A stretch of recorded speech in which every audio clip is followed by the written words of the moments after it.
오늘 하나님께서 우리에게 주시는 말씀은 신약성경 로마서 1장 1절에서 4절까지 말씀입니다.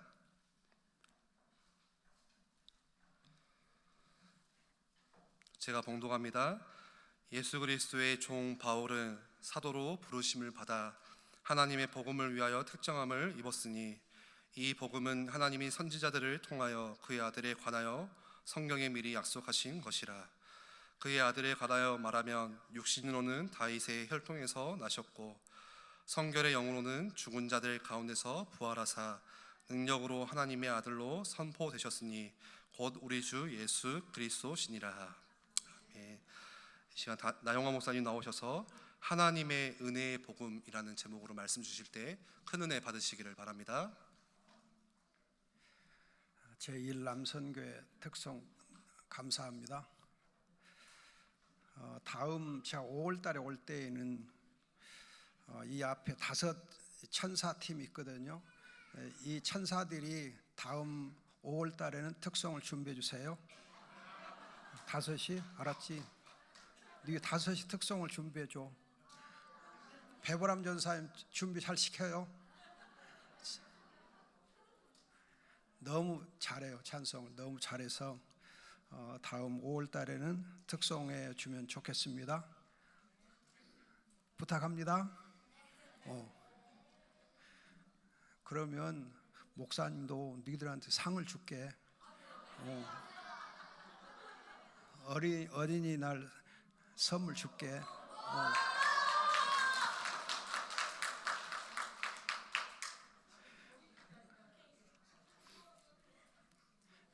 선물이 참 좋네요.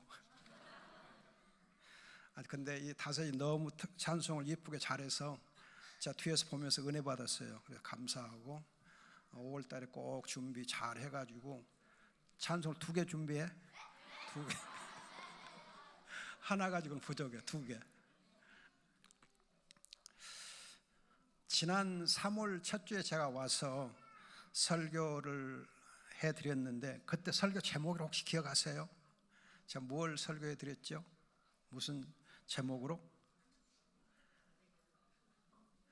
잘 기억 못 하시죠?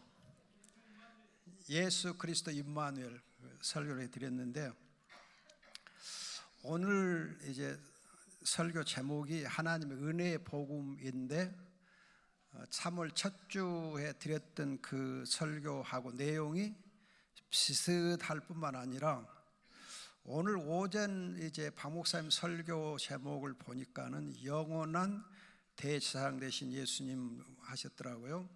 그 대제사장 아마 오늘 아침 설교하고도 조금 더 통하지 않을까, 연결되지 않을까 싶습니다. 왜 이렇게 하나님께서 3월 첫 주에 한 설교하고 오늘 아침에 여러분이 들었던 오전 설교에 들었던 그 내용하고 또 오늘 오후에 드리는 이 설교의 내용들이 엇비슷할까?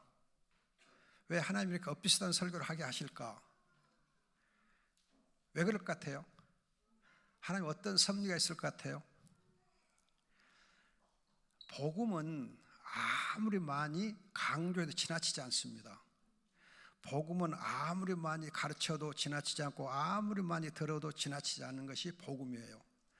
또 들으면 들을수록 은혜가 되는 진리가 바로 복음이에요.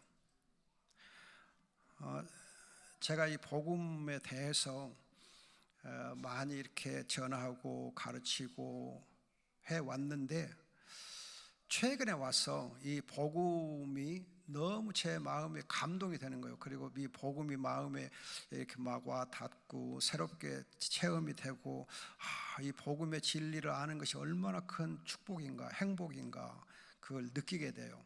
그래서 혼자 생각하면서 하나님이 이제서 철들게 하구나. 영적으로 이제 철이 좀 들구나 그 생각이 들어요.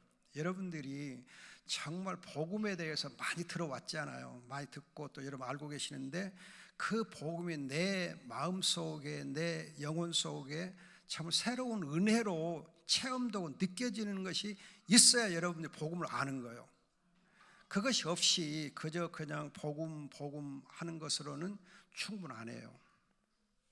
여러분이 정말 복음에 대해서 묵상할 때에 그 복음을 듣고 그 복음을 생각할 때 내 마음에 감동이 오고 감사하다, 행복하다 그 느낌이 들어야 복음을 아는 거예요. 그게 또 믿음이고, 저는 이제서 철이 들어요. 이제서 또 느껴져요. 네 다섯은 좋겠다. 벌써 듣기 시작해서.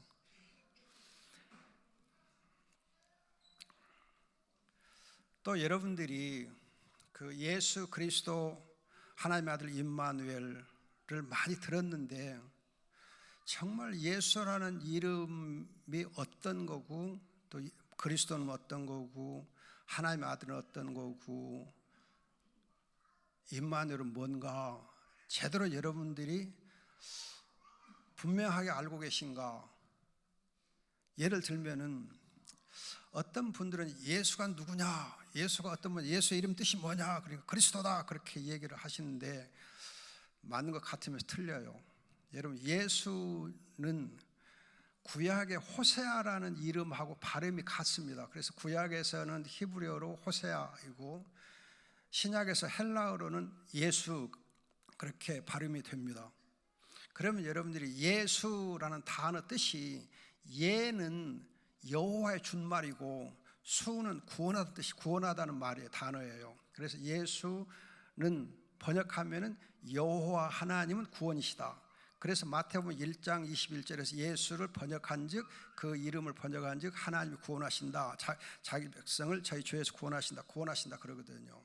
그러니까 여러분들이 예수는 본명이에요. 본명. 예수님의 본명이거든요. 본명이면서 그 이름 뜻은 예는 뭐라고요? 여호와의 준말. 그리고 수는 구원하다. 그래서 여호와는 구원이시다. 또 여호와가 구원하시다. 그런 이름을 뜻을 가지고 있습니다. 그 점을 여러분들 꼭 아셔야 돼. 그냥 예수 그 이름 뜻도 모르고 여러분들이 그냥 그리스도 그렇게만 알면 안 되고, 또 여러분들 구약의 여호수아를 생각해 보면은 모세 제자 후계자 여호수아를 보면은 여호수아 한 일이 뭐예요? 자기 백성을 광야에서 약속의 땅으로 요단강 건너서 약속의 땅으로 인도한 사람이 바로 여호수아잖아요. 그렇죠? 그러면 이제 광야의 생활은 굉장히 어려운 생활이 힘든 훈련의 시간이었잖아요. 그러다가 약속의 땅으로 들어가면은 거기서는 뭘 누리게 돼요?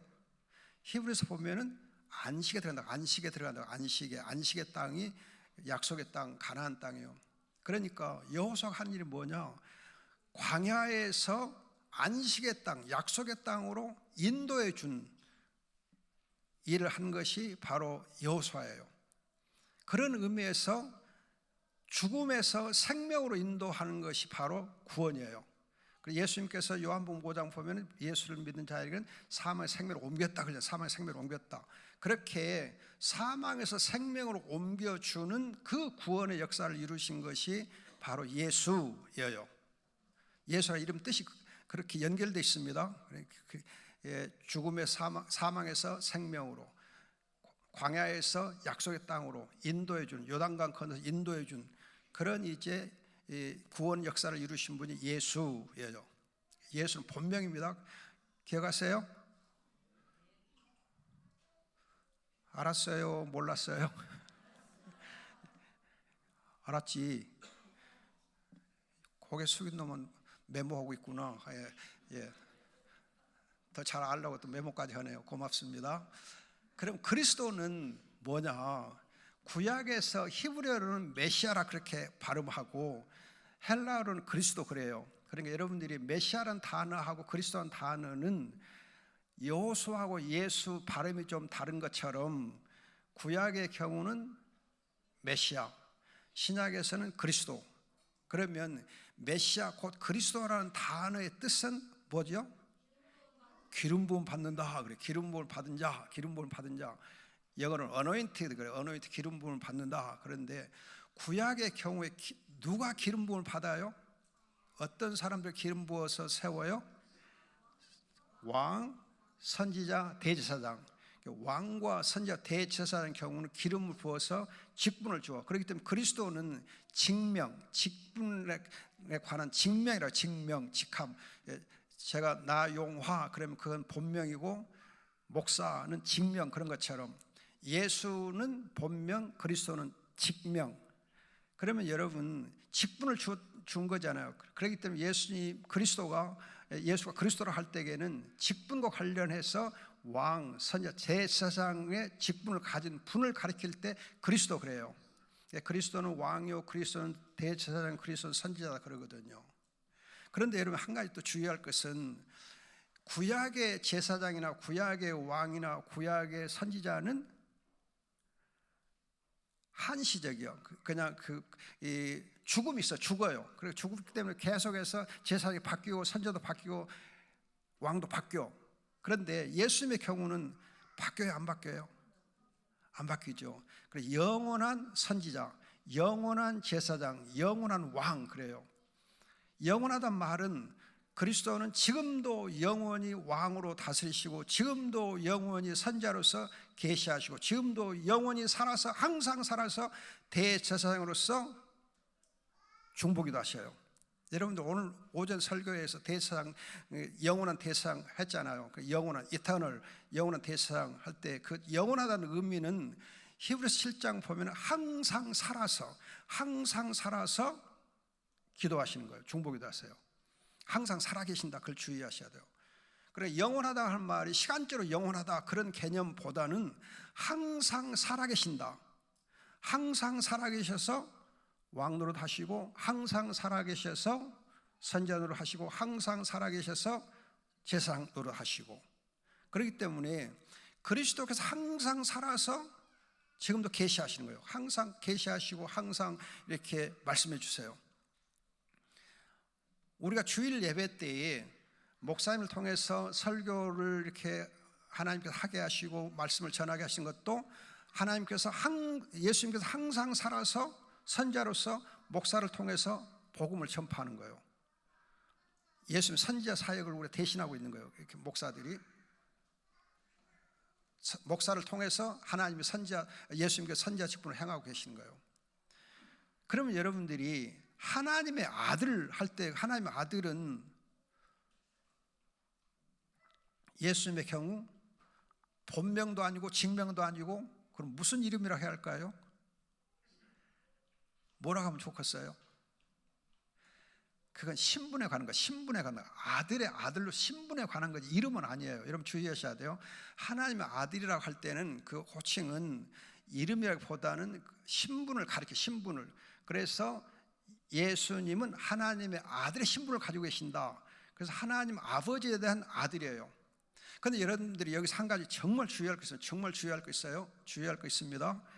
뭘 주의하셔야 되냐 하면은 그동안에는 얼마 전까지는 예수님을 하나님의 아들이 할 때 독생자로 그렇게 번역했어요. 독생자를 번역했습니다.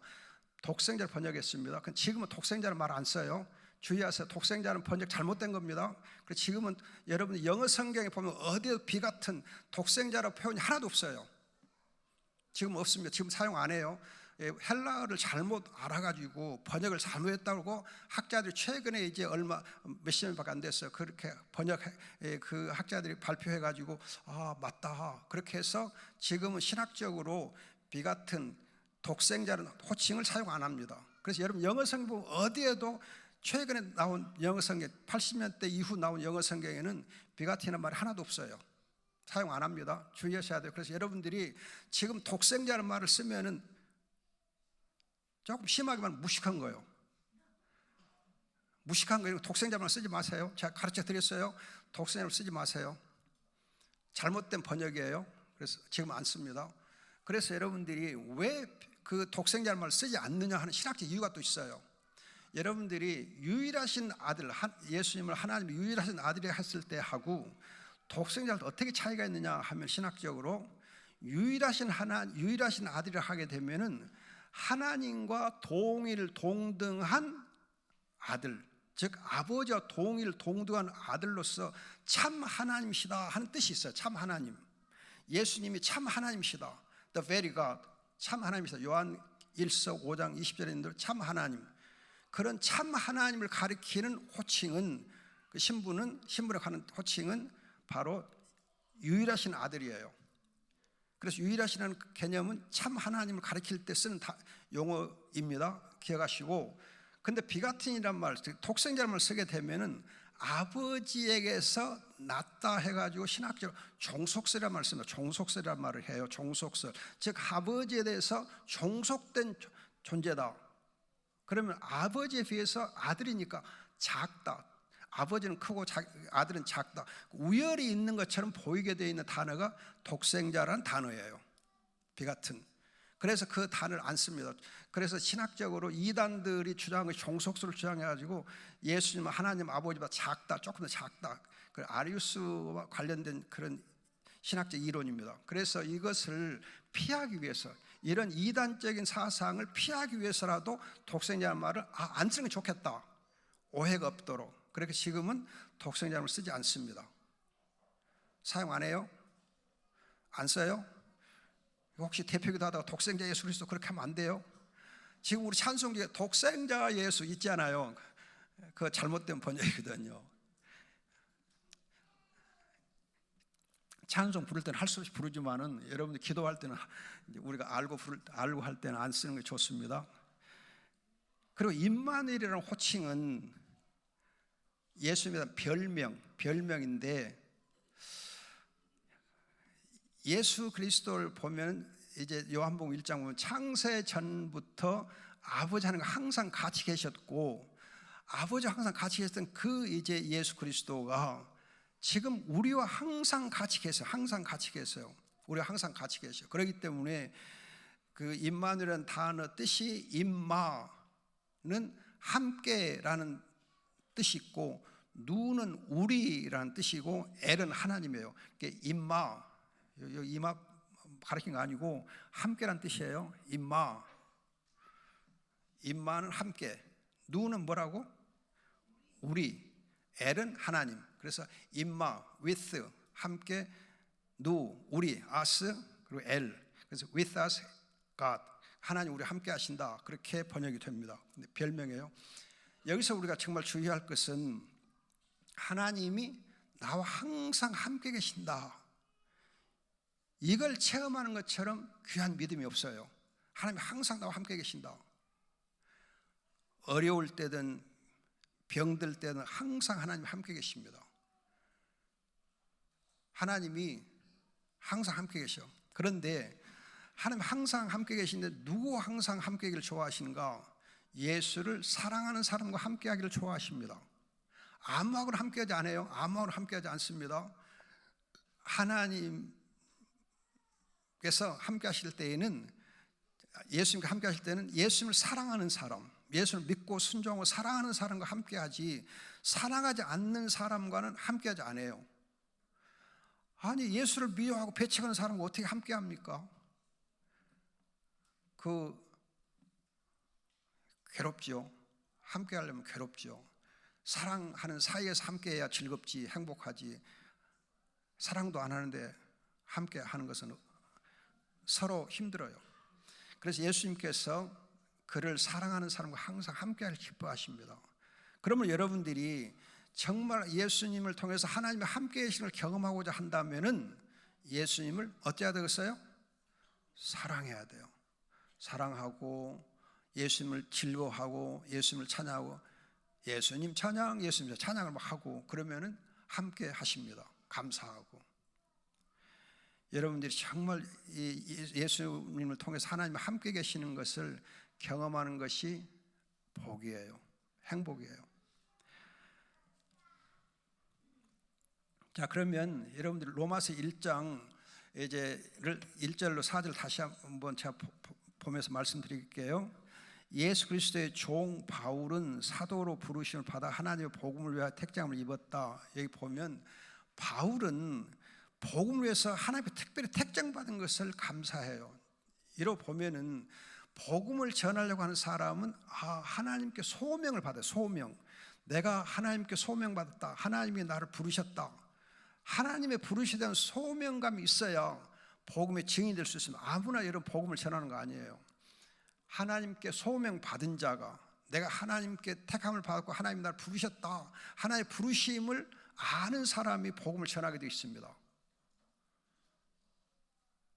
그냥 아무나 전해갖고 되는 거 아니에요.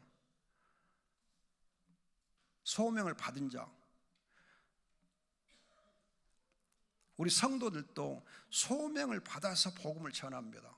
소명을 받아가지고. 그리고 이제 하나님의 복음, 그래, 하나님의 복음. 여러분, 하나님의 복음이란 말은 하나님께서 주신 복음, 하나님이 계시해 주신 복음이에요. 하나님의 복음.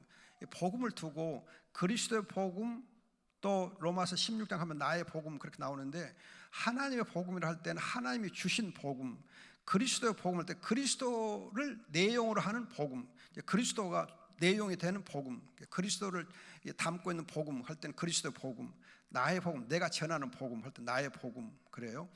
나의 복음, 그리스도 복음, 하나님의 복음, 그렇게 설명이 표현되고 있는데 서로 구별이 된 걸 주의하시고, 여기서 하나님의 복음 그래요.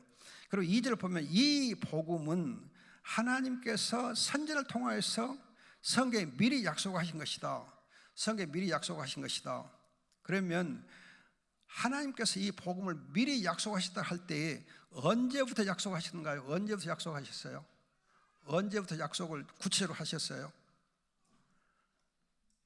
야, 언제부터 했어? 얼마나 똑똑한가 보자. 하나님이 복음을 언제부터 약속해 주셨을까?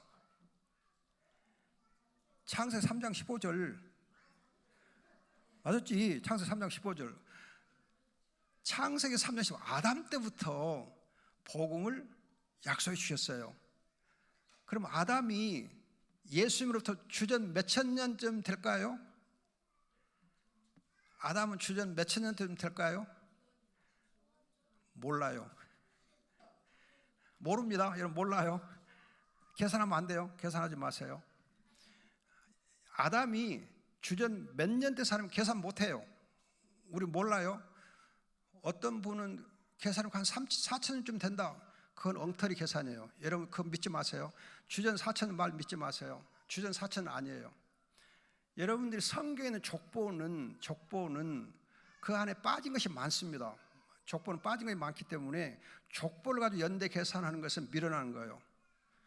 어떤 분들이 족보 가지고 성경 연대를 계산하는 분들이 있어요.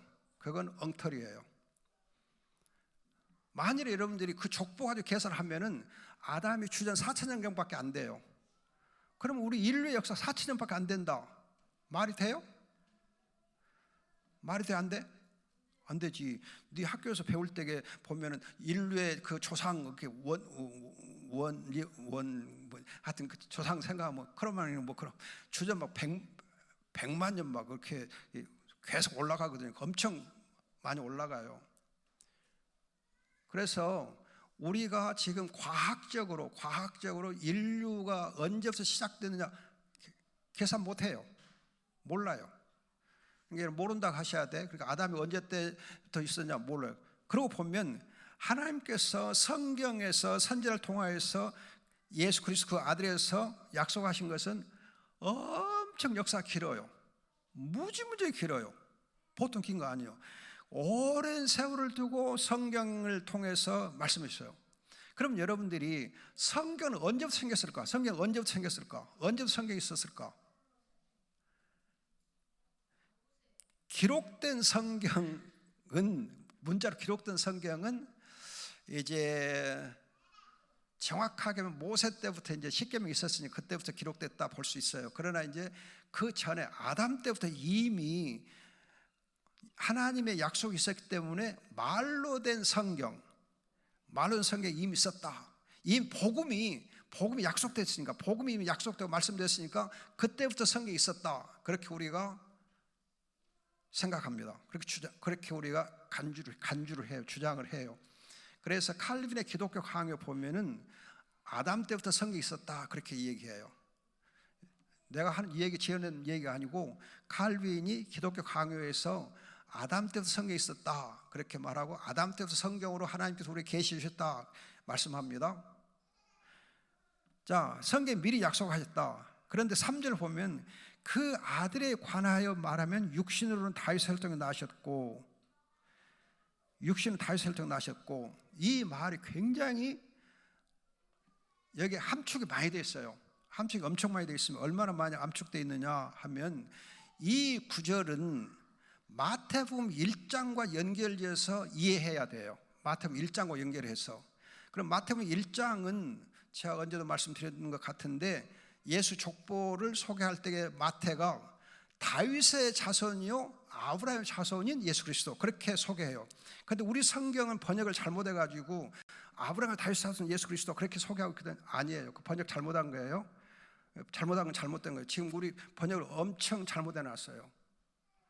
다윗의 자손이요 아브라함의 자손 그렇게 번역해야 돼요. 다윗의 자손이면서 아브라함의 자손. 그럼 여러분 생각할 때, 아니 아브라함이 다윗보다 먼저인데 어떻게 아브라함이 다윗 해야 말이 맞지, 다윗과 아브라함 그러면 말이 되냐. 마태복음 1장 1절에서 다윗과 아브라함의 자손 그렇게 말하지 않고 다윗의 자손이요 아브라함의 자손인 예수 그리스도 그렇게 얘기하거든요. 다윗의 자손이고 아브라함의 자손.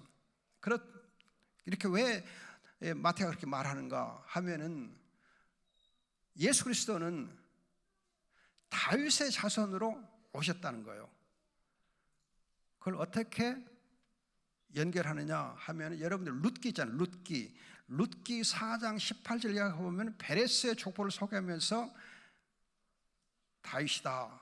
그래서 여러분 룻기가 중요한 것은 다윗을 소개해요. 족보를 통해 다윗을 소개해요. 그래서 이 룻기를 배경으로 해서 마태가 예수는 다윗의 자손이다. 그래서 마태복음 보면은 소경들이 예수 다윗 자손이야 우리 불쌍히 여겨서 계속 하거든요. 다윗 자손 그래요. 아브라함 자손이 우리 불쌍히 여겨서 그걸 안 합니다. 다윗 자손이 우리 불쌍히 여겨서 그래요. 다윗 자손으로. 그래서 마태복음 1장에서 보면은 다윗으로부터 14대, 아브라함부터 다윗까지 14대, 다윗으로부터 바벨론 포로까지 14대, 바벨론 포로 이후 예수까지 14대, 14대로 이렇게 세 구분해 놨거든요. 세 그룹으로 14대씩 해놔요. 그럼 14대씩 할 때에 거듭 말씀드리지만 다윗을 중심으로 14대를 나누어요. 다윗을 중심으로. 그럼 왜 다윗을 중심으로 했느냐? 예수님이 다윗의 자손으로 오셨으니까. 그렇게 해서 하나님의 나라를 이 땅에 세우셨으니까, 하나님의 나라를 세우셨으니까. 그리고 이제 14라는 숫자는 다윗의 이름을 숫자로 풀이하면 14가 됩니다. 다윗의 이름을 숫자로 풀이하면, 다윗 할 때 다는 그 다가 4에 해당하고 위는 6에 해당하고 윗 할 때 또 밑에가 그 디귿이에요. 우리말에는 시옷으로 되어 있는 그 헬라 히브리의 경우는 디귿에 해당합니다. 그래서 이렇게 디귿 우 디귿 그렇게 돼요. 디귿 이응 디귿 해서 4, 6, 4 합하면 14가 돼요. 숫자로. 그래서 다윗이 14 숫자인데 14는 7의 배수로서 여러분들이 갈라디아 4장 4절 보면 때가 참회를 가리켜요. 때가 참회. 바울이 때가 참회, 즉 다윗과 약속한 그 때가 참회 다윗에서 오셨다 그래요. 그런데 더 중요한 것은 마태복음 1장에서 1장 3절 이하에 보면은 예수님에게 족보를 소개할, 다윗 사손 예수님을 소개할 때 다말, 라합, 룻, 바세바 네 명의 여자를 소개해요. 네 명의 여자들을. 여러분 족보에서는 대개 남자들만 소개하지 여자는 소개 안 하거든요. 그런데 마태는 일부러 누구 다말, 라합, 룻, 바세바 그렇게 해서 다윗에서 오신 이 예수님은 바로 여자의 후손이에요. 여자의 후손이다. 창세기 3장 16절 연결을 짓습니다. 여자의 후손 오신 바로 다윗의 자손 예수.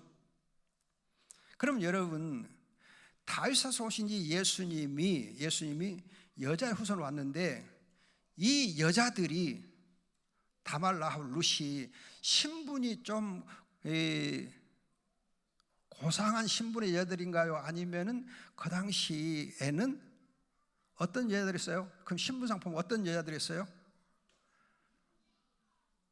다말이 유다하고 잠자리 들어갈 때 어떻게 해서 유혹을 했어요? 창녀 옷을 입고 유혹했잖아요. 라합은 본래 신분이 또 뭐예요? 창녀지요. 또 여러분 이 라합이 그랬고 또 룻도 보면은 조금은 이제 안 됐지만은 룻이 남편 복이 없었잖아요. 그래가지고 이렇게 그랬어요. 거시겠어. 그리고 바세바도 손가락질을 밟을 수밖에 없는 여자였잖아요. 다시 말하면 이 4명의 여자들이 이방인 여자들이면서 보면 신분상 그 시대에서는 저주받은 여자들, 저주받은 여자들, 사람들한테 인정받지 못한 저주받은 여자들이에요. 그러면 여러분, 이 여자의 후손으로 오신 이 예수님은 창세기 3장 15절 보면은 십자가에 못 박혔던 예수님이잖아요. 십자가 못 박히는, 발이 상함을 입으니까 십자가 못 박히는 예수님인데, 이로 보면 십자가 못 박혔단 말과 여자의 후손 연결해보면 저주받은, 십자가상에 저주받아 죽었잖아요. 그래서 예수님께서 여러분 오늘 히브리서 이렇게 보면은 10장 전으로 보면은 예수님께서 십자가상에서 저주받아 죽었거든요. 여자의 후손 오신 예수님, 바로 다윗의 자손 오신 예수님은 왕이시면서도 사실은 십자가상에 저주받아 죽은 자예요. 그래서 예수님께서 마가복음 10장 45절에서 말씀하기를 내가 온 것은 많은 사람을 위하여 내 목숨을 뭐로 주기 위해서 왔다? 대속제물로, 대속적인 희생제물을 주기 위해서 오셨다 그래요.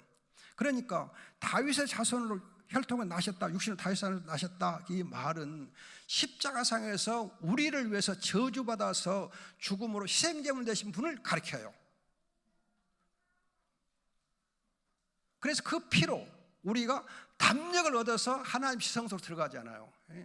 그리스도가 십자가상에 저주받고 피를 흘렸기 때문에 그 흘린 피를 가지고 우리가 담대하게 지성소로 들어가게 되거든요. 그래서 여러분들이 여기 3절이 육신으로 다윗을 나셨단 말이 굉장히 뜻이 깊어요.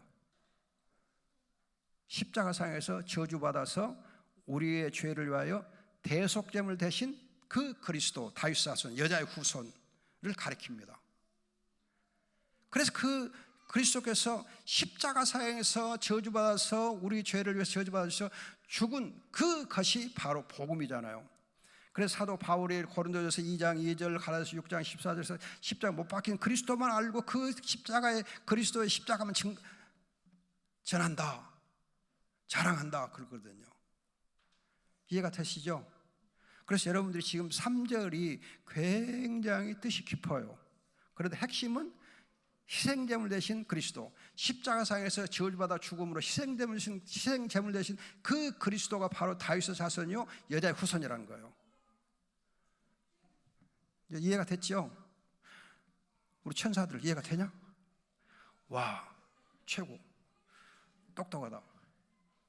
이렇게 나 똑똑한 애들 처음 봤네. 5월달 기대할게. 준비 잘해줘. 5월 첫 주에, 5월 첫 주. 자, 그 다음 4절을 보시면은 성결의 영으로는 죽은 자들 가운데서 부활하사 능력으로 하나님의 아들로 선포되신 곧 우리 주 예수 그리스도다. 여기서 여러분들이 한 가지 먼저 말씀드릴 것은 2절의 이 복음은, 이 하나의 복음은 그러고서 그 주어고 그 다음에 가로로 묶여져 있고 곧 우리 주 예수 그리스도다 해가지고 바로 연결됐어요. 무슨 말이냐면은 하나님의 복음은 곧 우리 주 예수 그리스도다, 그렇게 되어 있는 문장이에요. 그러니까 바울이 지금 강조하고자 하는 것은 하나님의 복음이 뭐냐, 하나님의 은혜의 복음이 뭐냐, 예수 그리스도가 하나님의 복음이다 그거예요. 복음은 바로 예수 그리스도, 예수 그리스도 하나님의 복음이고 복음이 예수 그리스도다, 그렇게 단정적으로 말하고 있어요. 확정적으로 하나의 복음은 우리 주 예수 그리스도다. 그런데 왜 복음이냐, 예수 그리스도가 복음이냐? 먼저 3절에 육신으로 다윗 혈통에 나셨기 때문이다. 즉 십자가상에서 저주받아서 희생제물 되어 주셨기 때문에 복음이다. 그래요. 3절 관련해서 희생제물 거기에 포인트를 두세요.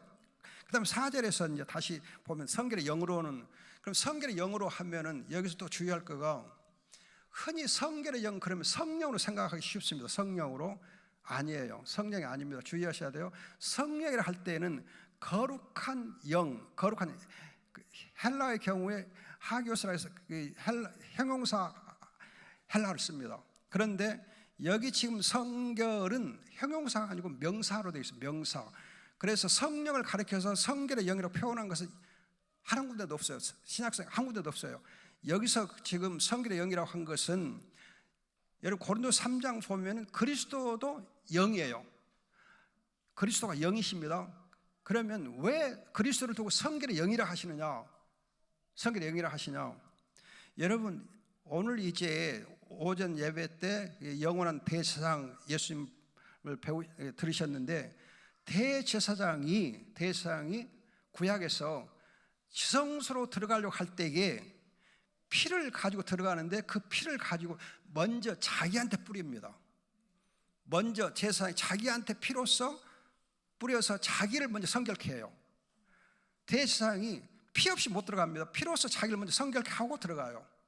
다시 말하면 대속제물 대신 그 그리스도가 자기를 먼저 피로써 깨끗게 하고 성결케 하고 지성소에 들어가요. 그렇기 때문에 성결의 영이라는 거예요. 자기를 스스로 성결케 하고 들어가요. 자기를 성결케 하지 않고는 못 들어갑니다. 그래서 대제사장이 피로써 자기를 먼저 성결케 하고 또 물두멍에서 물로 손도 씻고 깨끗하게 하고 들어가요. 그렇지 않으면 못 들어가요. 성결케 하지 않고는 못 들어가요. 지성소에 들어갈 때요. 그래서 여러분들 예수님께 십자가상에서 죽을 때 보면 가시면류관을 써요. 가시면류관을. 그리고 가시면류관을 쓰면은 피가 어디서부터 흐르기 시작할까요? 머리에서부터 피가 머리에서부터 흐르기 시작. 머리에서 흘러요. 그럼 머리에서 흘린단 말은 상징적으로 무슨 의미가 있느냐 하면은 그리스도의 몸이 교회잖아요. 교회를 그리스도의 몸이라 그래. 교회를 그리스도의 몸. 에베소 2장 보면 그리스도가 교회의 몸이라 하거든요. 그럼 몸이면은 이 몸된 교회가 그리스도의 피로 성결해야 돼. 거룩해져야 되잖아요. 그런데 어떻게 거룩해지느냐? 머리에서 흘린 피로써, 머리에서부터 흘린 피로써 몸이 또 씻어져요. 무슨 말이냐? 머리 대신 그리스도가 그 피로써 자기를 먼저 성결케 하고 그 머리에서 흘려진 피가 몸으로 흘러내려서 몸도 씻는 거예요. 먼저 머리가 씻어지고 머리에서 피가 흘리고 피로서 머리를 먼저 이렇게 씻고 그리고 그 피가 몸으로 흘러내려서 씻는 거예요. 굉장히 의미가 깊어요. 그렇기 때문에 대제사장 되신 이 예수님께서 먼저 자기를 성결케 해야 돼요. 그러면 성결케 하면서도 하늘에 계실 때 영으로 하늘에 계셔요. 영으로.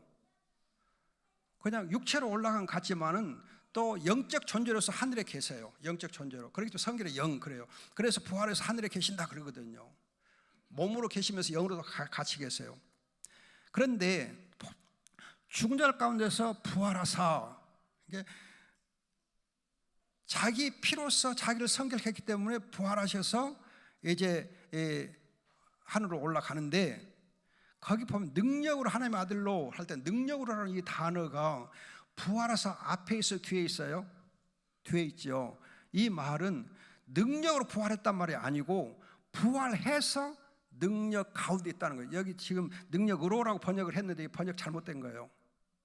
능력으로 할 때 영어로는 인파워 그러는데 인파워 그러는데 인파워가 이제 영어에서 전체 인은 안에서란 뜻도 있고 수단을 가리킬 때 인으로란 의로란 말도 있고 또는 상태를 가리키면은 어떤 것을 입어서 그리고 옷을 입는다 할 때 인이란 말을 쓰기도 하고 또 이제 이 페인트로 그림을 그린다 할 때 그때 의로 잉크로 글자를 쓴다 할 때 그때 잉크 그러면 수단을 가리키거든요. 그런데 또 어떤 때는 가운데 인하면 가운데를 뜻하기도 하지만은 여기서 지금 능력으로 할 때 그 단어는 본래는 어떤 거냐면 부활하신 예수님이 영광과 능력이 있는 하나님 보호자 우편에 계신다 그 뜻이에요. 부활해서 예수님 어디 계세요? 하나님 보호자 우편에 계셔. 하나님의 보호자는 능력과 영으로 충만한 것이에요. 그래서 하나님의 아들이시기 때문에 그 능력과 영광 가운데 계시는 거예요. 지금 그걸 얘기하는 거예요. 지금 부활하셔서 능력과 영광 가운데 계셔요. 아들로서. 그러면 그 아들로 계시는데, 능력 영광 가운데 계시는 그분은 오늘 여러분들 아침 설교를 들으셨듯이 영원한 대제사장으로 계시는 거예요. 십자가상에서 죽을 때에는 희생제물로 죽으셨는데 자기 피로 자기를 성결케 한 다음에 부활하셨을 때에는 하나님 보호자 우편에서 영원한 대제사장으로, 영원한 중보자로 앉아 계시는 거예요. 그것이 바로 복음이라는 거예요. 즉 예수 그리스도께서 부활하셔서 지금 영광 권능 가운데 하나님의 보좌 편에서 영원하신 대제사장, 영원한 중보자로 계셔서 항상 살아계셔서 우리를 중보기도 하시는 그 분이 바로 우리의 복음이라는 거예요. 복음이다. 그걸 말씀하는 것이 지금 4절이에요. 그리고 하나님의 아들은 바로 영원한 대제사장, 영원한 중보자이신 그분을 두고 말해요. 그런데 영광 권능 가운데서 하나님 보좌 편에서 항상 살아계시는 그 영원한 대제사장, 그분이 바로 우리의 복음이다.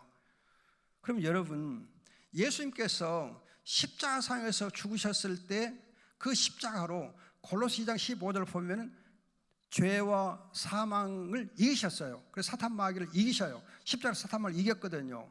십자가를 이겼어. 그런데 십자가를 이겼는데 그 사탄 마귀가 패배된 것 같지만은 여전히 살아있어요. 그래서 사탄 마귀가 살아서 계속해서 사도 바울을, 베드로를 비롯해서 많은 이제 성도들을 으르렁거리는 사자처럼 우리를 잡아삼키려고 호시탐탐 노려요. 그래서 에베소서, 야고보서, 베드로서 다 보면은 사탄 마귀를 하나님 전신갑주를 입고 대적하라, 대적하라, 대적하라, 항상 대적하라, 대적하라 그래요. 싸우라 그래요. 그런데 우리가 싸울 때에 우리 힘으로 싸워서 이길 수 있어요, 없어요? 여러분들이 출애굽기 이제 16장, 7장 가면은 출애굽한 이스라엘 백성들이 여호수아의 이제 인도를 받으면서 진군할 때에 모세는 아론과 훌을 데리고 높은 산에 올라가서 뭐 해요? 모세가 높은 산에 올라 중보기도. 그래서 모세가 손이 올라가서 중보기도 하면은 여호수아가 이기고 손이 내려오면은 지고 그랬잖아요. 그래서 여러분들이 모세처럼 예수 그리스도께서 우리를 위해서 하늘 보좌 위에서 우편에서 항상 살아서 중보기도 하시기 때문에 우리가 사탄 마귀를 이길 수 있는 거예요. 중보기도가 없으면, 예수님의 중보기도 없으면 우리가 못 이겨요. 예수의 중보기도 없으면 우리가 죄를 못 이겨봐요. 내 힘으로 할 수 없어요. 그리스도께서 중보기도해 주시니까, 하늘에서 중보기도해 주시니까 우리가 죄와 사탄 마귀를 싸워서 이길 수 있는 거예요. 또 한 가지 더 여러분 주의할 것은, 그리스도께서 하늘 보호자 앞에서 중보기도 하시는데 그것으로만 하시는 거 아니고, 하나님 너무 또 좋으셔가지고 우리 몸 안에 성령께서 임재해 계시고 성령이 우리 몸을 성전 삼아서 우리 몸 안에서 로마서 8장 26절 보면은 중보기도 하세요. 성령은 우리 몸 안에서 중보기도 하세요. 성령 우리 몸 안에 중보기도 하시고, 성자 하나님의 아들은 하늘 보좌에 중보기도 하시고 대제사장 중보기도 하시고, 또 그것만으로 다 되느냐? 아니고, 여러분 디모데전서 2장 1절 보면 교회가 또 교회가 중보기도, 교회가 또 함께 서로 중보기도예요. 성자는 하늘 보좌에서 중보기도, 성령은 우리 몸 안에서 성전 삼아서 중보기도, 교회는 또 성도들이 함께 모여서 중보기도, 이렇게 삼각편대를 이루어서 중보하기 때문에 우리가 죄와 사탄 마귀를 이길 수가 있는 거예요. 그래서 여러분 중보기도를 안 하면 안 돼요. 그래서 여러분 기도할 때에 중보기도가 없는 기도는 기도가 아니에요. 주의하셔야 돼요. 여러분 정말 주의하셔야 돼요. 중보기도가 없는 기도는 기도가 아니에요. 여러분 예수님께서 겟세마네에서 기도할 때 무슨 기도했어요? 요한복음 17장 보면 중보기도 아니에요. 중보기도. 중보기도가 예수님의 기도의 핵심이에요. 그래서 여러분들이 정말 주의해서, 중보기도 없는 기도는 기도가 아니에요. 중보기도 힘써야 돼요. 중보기도 90% 중보기도 괜찮아요. 그리고 중보기도는 어떤 장점이 있느냐? 중보기도에는 손해나는 일이 없어요. 중보기도하면 손해나는 일이 없어요. 또 중보기도는 절대 덫에 걸린 일이 없어요. 사탄의 덫에 걸린 일이 없어요. 중보기도는 사탄 방해 못 해봐. 그냥 손 안 써요. 그렇기 때문에 여러분들이 중보기도를 해야만 그리스도께서 기뻐하시고 함께 하시고 우리의 기도를 응답해 주세요. 자, 이렇게 보면은 이제 결론으로 하나님의 은혜의 복음은 바로 십자가에서 희생제물 되신 예수 그리스도, 하나님의 보좌 우편에서 영광 가운데 계시는 대제사장 예수 그리스도, 항상 살아서 중보기도 하신 예수 그리스도가 바로 복음이다. 그래서 그리스도께서 십자가상에서 저주받아 피를 흘리셨기 때문에 우리가 죄의 사함을 받고, 그리스도께서 하나님 보좌 우편에서 중보기도 하심으로 우리가 죄를 이겨나가요. 계속 이겨나가요. 사탄을 계속 이겨나가. 죄가 용서되는 것, 십자가상에서 그리스도가 피 흘려 죽으셔서 죄가 용서돼요. 죄에서 받습니다. 그런데 그 죄를 계속 이겨나가는 것은 그리스도께서 중보기도 하시기 때문에 계속 이겨나가는 거예요. 죄를 계속 이겨나가요. 죄와 우리 더불어 계속 싸워 나가야 되거든. 싸워서 이겨야 되거든. 그것은 그리스도 중보기도 있어서 싸워 이기는 거예요. 싸워서 이기는 거예요. 그래서 그리스도가 희생제물 되신 것과 그리스도가 영원한 대제사장 되신 것이 두 가지가 있어서 복음인 거예요.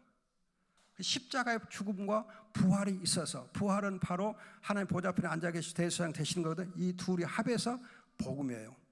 이 복음은 아무리 강조해도 지나치지 않기 때문에 사도 바울이 로마서 1장 1절로 4절에서 하나의 복음은 이것이다 이렇게 말씀한 다음에 고린도 15장에 가면 또 하나님의 복음은 이것이다 말씀해요. 그러면서 이 복음을 믿고 붙잡은 자가 고린도 15장에서 구원을 받는다, 생명을 누린다 그래요. 이 복음이 없이는 구원도 생명도 없습니다. 여러분들이 이 복음을 잘 알 뿐만 아니라 날마다 복음을 체험하고 감사하고 해서 이 복음을 누림으로 구원과 생명을 누리기 바랍니다. 구원은 한 번 받았다고 되는 거 아니에요. 구원은 항상 힘써 이루어가야 돼요. 여러분, 그래서 빌립보서 2장 12절 보면은 구원을 항상 힘써 이루어라. 구원을 항상 더욱 힘써 이루어라. 제가 가끔 말씀드리죠. 거기에 힘써 이루어란 말이 영어로 워크아웃이도 워크아웃이에요. 워크아웃이 뭐예요? 구조조정 당하려고 할 때 구조조정을 면하고 이제 그냥 회사가 부도나기 직전에 그냥 이렇게 열심히 최선을 다해서 회사를 그냥 살리려고 안타깝게 몸부림치는 것이 바로 워크아웃이요. 그런 것처럼 망하지 않기 위해서 힘쓰는 것이 워크아웃이에요. 구원을 잃지 않기 위해서 힘쓰려야 우리가 구원을 이루어갈 수 있어요. 더욱 힘써 구원을 이루라 그래요. 또 이제 워크아웃이라는 단어가 아마추어 권투 선수가 프로로 데뷔할 때 프로 데뷔하는 그 첫 게임을 두고 워크아웃 그래요. 그럼 권투 선수가 프로로 데뷔하려고 할 때 치면 안 되잖아요. 악착같이 이기려고 싸우는 거, 그걸 워크아웃 그래요. 사탄막에 더불어서 우리가 정말 피투성이가 되게 그런 철저하게 철두철미하게 싸우지 않으면 구원을 우리가 못 이루어요. 여러분, 구원 받는 건 쉬워요. 구원 받는 건 쉽습니다. 구원 받는 건 쉬워요. 그냥 구원 받는 것은 하나님 주신 선물이니까 쉽게 믿음으로 받아요. 그러나 구원을 이루어 나가는 것은 결국 쉽지 않아요. 담대해야 되고 인내가 필요하고. 그래서 여러분 10분자 비유 보세요. 말씀을 듣고 지켜서 인내하여서 열매를 거두거든요. 여러분 히브리서 10장에도 보면 담대하라, 인내하라 그래요. 인내하라. 11장도 인내가 없이는 안 되잖아요. 인내가 있어야 돼요. 구원은 여러분 받기는 쉽습니다. 그런데 구원을 누리는 것은 어려워요. 엄청 어려워요. 십자가의 길이 여요. 좁은 길이에요. 험한 길이에요. 여러분들이 정말 구원을 쉽게 생각하면 안 돼요. 구원을 여러분 누리는 걸 쉽게 생각하면 안 돼요. 여러분 안일하게 여러분 구원을 누릴 수 있다 천만에요. 어림 택도 없어요. 지금 우리가 구원에 대해서 너무 안일하게 생각해요. 바울은 힘써 구원을 이루라 그러는데 우리는 됐어. 한번 구원 받으면 됐지. 에이, 그럼 구원 다 사실 구원 못 받아 그러면 여러분들이 정말 주의하셔야 돼요. 우리 교회 안에 칼빈의 얘기입니다. 구원 받을 수 있는 사람이 몇 프로나 될까? 30%밖에 안 된다 그래요. 칼빈은 정말 교회 안에 구원받을 성도가 몇 명이 될까? 30%도 안 된다 그래요. 칼빈 당시 칼빈에게 모여든 사람도 굉장히 믿음이 좋은 사람들이 모여 있었거든요. 그런데도 칼빈은 이제 정말 하나님 보시기에 구원을 받을 만한 참된 믿음이 있고 인내하는 믿음이 있는 사람이 얼마나 될까? 30%나 될까 말까? 여러분들이 정말 그렇게 생각해 보면 우리가 지금 그리스도인들이 많은 것 같은데 진짜 착하고 충성된 그리스도인이 얼마나 될까? 참된 믿음을 가진 사람이 얼마나 있을까? 지금 끝까지 인내할 수 있는 믿음을 가지고 담대함을 가질 수 있는 성도들 얼마나 있을까? 장담 못해요. 여러분 장담 못해요. 여러분 너무 쉽게 생각하지 마세요. 너무 이렇게 안일하게 생각하지 마세요. 깨어서 항상 깨어서 기도하고 깨어있으라 그러거든요. 깨어있으라 그래요. 그렇게 해서 구원을 이루어야 돼요. 여러분 제가 거듭 말씀드리지만 신학 교수를 50년 가까이 하고 있습니다. 신학 교수 50년 가까이 하고 있어요. 신학을 정말 깊이 있게 가르치다 보니까는 이런 부분들에 대해서 너무 소홀하게 가르쳤던 게 있더라고요. 너무 소홀하게 가르쳤어요. 너무 소홀하게. 그래서 정말 우리들의 교회가 구원에서 너무 안일하게 생각하게끔 해놨어요. 제가 반성해요. 지금 엄청 반성해요. 참 신학자로 엉터리같이 가르쳤다. 그렇게 굉장히 지금 반성을 굉장히 많이 합니다. 워크아웃, 이 단어를 주의하셔야 돼요. 기도하겠습니다. 좋으신 아버지 감사합니다. 주님께서 주님의 귀한 종들을 사랑하시고 아버지 하나님 예수 그리스도 하나님의 은혜의 복음을 알고 그의 저주받은 십자가의 죽음과 희생제물 되심과 또 지금은 하나님 보좌 앞에서 우리를 위해 살아계셔서 항상 중보기도 하시는 것을 감사하며 그분을 붙잡고 담대하게 인내하며 지성소로 나아가는 저희가 되게 하옵소서. 복음으로 항상 아버지 하나님 구원을 힘써 이루어나가는 저희가 되게 하옵소서. 감사하옵고 귀하신 예수님의 이름으로 기도합니다. 아멘.